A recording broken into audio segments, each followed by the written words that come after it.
अऊज़ु बिल्लाहि मिनश्शैतानिर्रजीम बिस्मिल्लाहिर्रहमानिर्रहीम। शुरू करती हूँ अल्लाह के पाक नाम से जो बड़ा मेहरबान निहायत रहम फरमाने वाला है। रात 3 बजे का टाइम है, तहज्जुद का टाइम है और तहज्जुद की नमाज पढ़ने के बाद कुरान पाक शुरू किया है, सूरत बकरा से शुरू किया है। अल्हम्दुलिल्लाह माशाल्लाह से डेली की मेरी रूटीन है कि मैंने पहले सूरत बकरा पढ़नी है, उसके बाद मैंने अपना काम रूटीन वाइज जो करती हूँ वो करना है। तो आज गेस्ट आ गए थे तो दिन को मुझे टाइम नहीं मिला, तो मैंने तहज्जुद के टाइम उठी हूँ। तो अल्हम्दुलिल्लाह नमाज़ें तो पढ़ते हैं, कुरान पाक भी डेली का माशाल्लाह से अपनी रूटीन है उसके मुताबिक ख़त्म करती हूँ। तो पहले मैंने डेली सूरत बकरा पढ़नी है। आप भी अपने घर में डेली नहीं पढ़ सकते तो जुमेरात को पढ़ लें, हफ्ते में 1 दिन पढ़ लें, महीने में 2 दफ़ा 3 दफ़ा, क्योंकि हम इतने बिज़ी होते हैं कि हम इतने काम करते हैं, सारा दिन हमारे काम ही नहीं ख़त्म होते, हम लोग इतना काम करते हैं। मेहमान भी आते हैं तो सारा दिन हमारे घर में खाने वगैरह बनते हैं, तो क्यों ना हम पहले अपने रब को राज़ी रखें और फिर हम अगर अपने रब को राज़ी रखेंगे तो हमारे खुद ब खुद डेली का जो काम है ना मिनटों सेकंडों में ख़त्म हो जाएगा, हमें पता भी नहीं चलेगा। तो अल्हम्दुलिल्लाह मेरी ये रूटीन है। तो अब मैंने दिन के टाइम नहीं पढ़ी थी सूरत, तो मुझे नींद नहीं आ रही थी कि मेरी आज की जो है सूरत वो मिस हो गई। तो हम पहले सूरत बकरा पढ़ेंगे, उसके बाद फ़जर की अज़ानें हो जाएंगी, फ़जर की नमाज़ पढ़ेंगे, उसके बाद वॉक पे जाएंगे, वॉक पे आने के बाद वॉक से तो फिर हम अपना जो रूटीन वाइज काम वो ख़त्म करेंगे। चलें शुरू करते हैं हम सूरत बकरा को। ये तकरीबन जो हिफ्ज़ मैंने कुरान पाक हिफ्ज़ किया हुआ है अल्हम्दुलिल्लाह, तो मैं आधे पौने घंटे में पढ़ लेती हूँ। आधे घंटे में तो फ़िक्स पढ़ लेती हूँ, अगर थोड़ा आहिस्ता पढ़ लूँ या बास टाइम पौना घंटा हो जाता है। तो क्यों नहीं, आप क्यों नहीं 1 घंटा लगा सकते? हम हाफ़िज़ आधा घंटा लगा लेंगे, पौना घंटा लगा लेंगे, आप तो 1 घंटे में ख़त्म कर लेंगे। या आप भी पौने घंटे में, अगर आप रूटीन से डेली आप जल्दी कुरान पाक पढ़ सकते हैं तो आप डेली की सूरत पहले ख़त्म कर लें, उसके बाद हम जैसे ही कुरान पाक है थोड़ा वो पढ़ लें। तो थोड़ा नहीं पढ़ सकते, आधा पारा तो पढ़ सकते हैं ना, तो वो फिर हम साथ के साथ कुरान पाक भी ख़त्म कर लेते हैं और सूरत बकरा भी डेली की शुरू कर लेते हैं। चलें शुरू करते हैं। और आप डेली अपनी रूटीन बना लें कि आपने कुरान पाक और नमाज को बिल्कुल भी नहीं छोड़ना।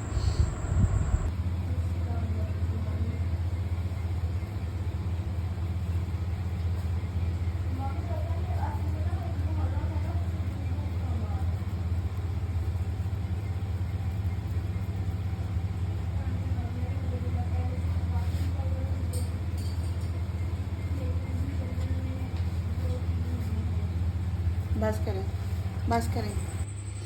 बनाना शुरू करते हैं, जिसमें हमने 1 प्याली अलसी ली है, 1 प्याली हमने बेसन, 1 प्याली नॉर्मल आटा जो हम घर में चपाती बनाते हैं गंदम का आटा। अच्छा, गुड़ लिया है हमने, आप चीनी भी ऐड कर सकते हैं लेकिन हमने गुड़ के अंदर बनानी है तो अपने टेस्ट के मुताबिक ले सकते हैं। हमने 1 पाव से कम लिया है, जिसमें हमने बादाम, अखरोट, किशमिश और ये हमने पीसे हुए काजू लिए हैं।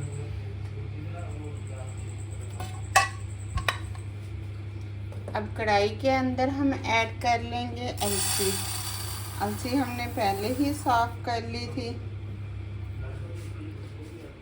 अब फ्लेम को ऑन कर लेंगे।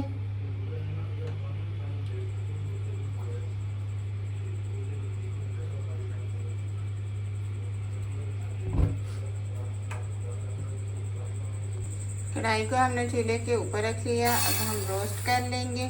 आपने इतना रोस्ट करना है कि जैसे इसके अंदर से आवाज़ आने लगे तो आपने फ्लेम को बंद कर देना है।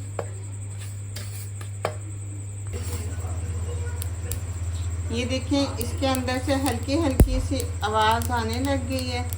थोड़ा सा हम और रोस्ट करेंगे ताकि अच्छे से रोस्ट हो जाए। और आपने ज़्यादा देर नहीं आप इसको रोस्ट करेंगे क्योंकि ये फिर स्मेल करने लग जाएगी, कड़वी कड़वी सी बन जाएगी जल्दी। तो आपने इसके अंदर जल्दी जल्दी से चम्मच चलाते जाना है और जैसे ही इसकी ज़्यादा आवाज़ आने लगे तो आपने फ्लेम को बंद कर देना है। ये देखिए आवाज़ आ रही है। अलसी हमने रोस्ट कर ली है, अब ठंडे होने का वेट किया था। अब चॉपर के अंदर ऐड कर लेंगे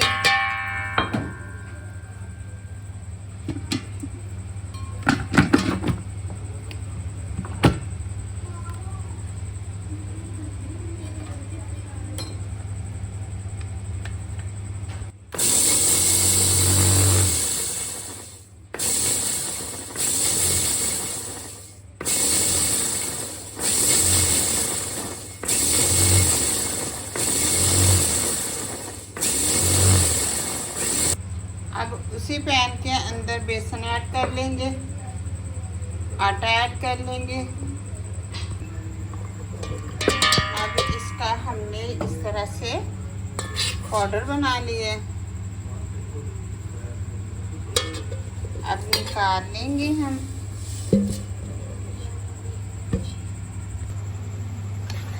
अब आटे को हम रोस्ट कर लेंगे, बिल्कुल फ्लेम को स्लो पे रखेंगे और चम्मच चलाते जाएंगे ताकि ये नीचे से जले ना।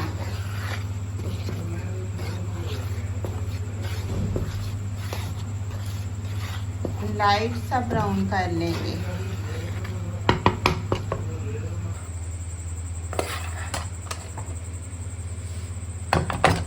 ये अब कलर चेंज होने लग गया है, थोड़ा सा और चेंज करेंगे हम इसको क्योंकि जो कच्चा पानी बिल्कुल ख़त्म हो जाएगा। चम्मच आपने इसी तरह से चलाते जाना है। अब इसके अंदर हम अलसी को डाल लेंगे अब और थोड़ा सा हम इसको भून लेंगे। आटे के साथ ही हमने इसको फिर से थोड़ा सा रोस्ट कर लेना है।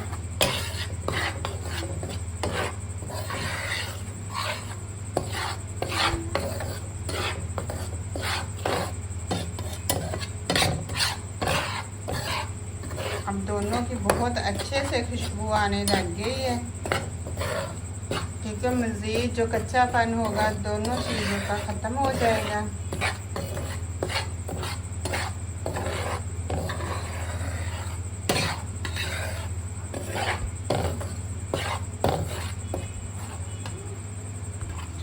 अब हमने चूल्हे से उतार दिया। आपने इसको फिर भी चम्मच चलाते जाना है 30 सेकंड के लिए क्योंकि ये बर्तन जो हमारा है फ्राई पैन वो बिल्कुल गर्म है।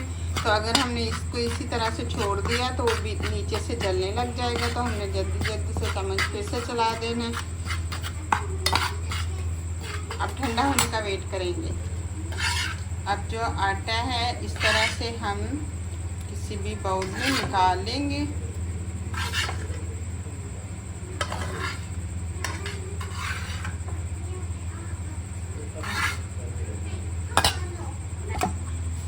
अब इसी कढ़ाई के अंदर गुड़ ऐड कर देंगे, 1 गिलास पानी ऐड कर देंगे। हम इसकी चाश बना लेंगे।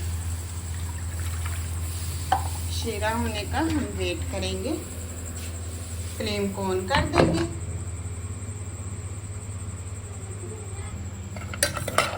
अब बादाम और अखरोट हम रोस्ट कर लेंगे।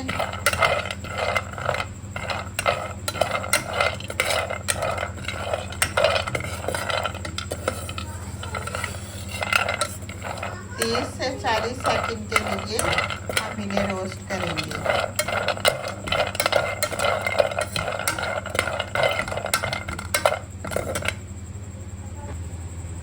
अब इसी के अंदर हम काजू ऐड कर देंगे।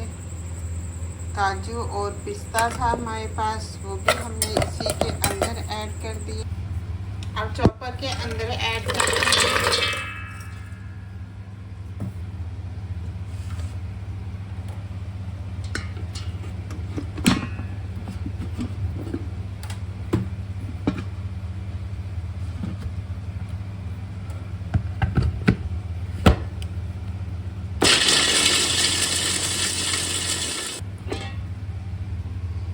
इस तरह से हमें दरदरा सा चाहिए।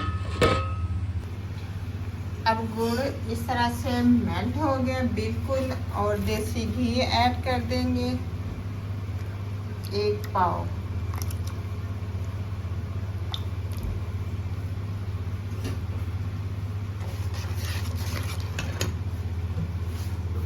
अब इसके अंदर बादाम जो हमने ड्राई फ्रूट हमने रोस्ट किया हुआ था वो ऐड कर लिए।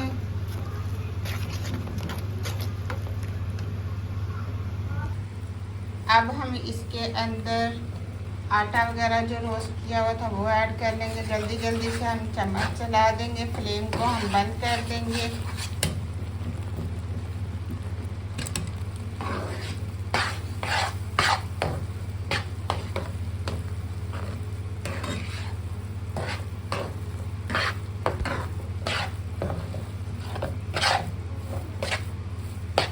ठंडा होने का वेट करेंगे। अब इस तरह से हम इसके गोल गोल से बोने बना लेंगे।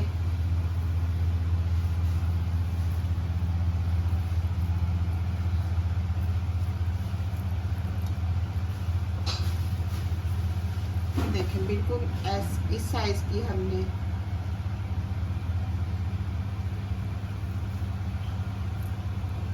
फिर से ऐसे उठाएंगे।